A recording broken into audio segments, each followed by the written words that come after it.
শরীয়তপুর জেলা গোসাইরহাট থানা এবং গোসাইরহাট বাজারে বেকারিতে আজ রাত 1টার দিকে আগুন লেগা সব কিছু পুড়ে গেছে। বেকারি নাম হলো মুকবিল বেকারি, শরীয়তপুর জেলা গোসাইরহাট থানা এবং গোসাইরহাট বাজারে বেকারি মুকবিল বেকারি এই অবস্থা হয়ে গেছে। দেখেন, ফায়ার সার্ভিস আইছিল না, পানি দিছিল,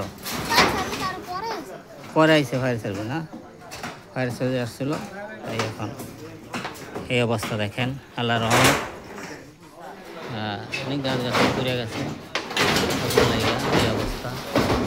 এই অবস্থা পুরা আল্লাহ বাঁচাইছে। কিছু ঘরবাড়ি আছে, এই ফ্যামিলি বাসা, এই পাশে হলো ফ্যামিলি বাসা, এলো ফ্যামিলিদের চোলা এখানে পাক করে, ফ্যামিলিরা আইসে এখানে পাক করে, কিন্তু বেকারির সাইডের এই সাইডে হলো বেকারি।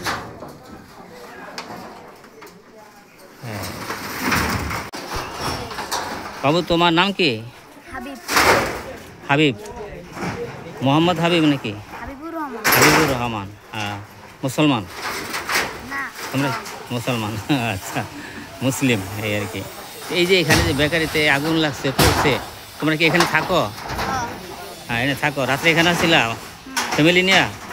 বাপ মা সবাই এখানে আছে তোমার? হ্যাঁ, পাশের রুম ভাড়া থাকো তোমরা না? হ্যাঁ, ভাড়া থাকো। তাহলে আগুন লাগছে পরে তোমরা ভয় পাইছো? রাস্তায় পড়ছো না? এই পথ ছাড়া ওদিকে আবার রাস্তা আছে? হ্যাঁ, ওই রাস্তা দেয়া পড়ছো। পরে ফায়ার সার্ভিস আইছিল? পরে আইছে না?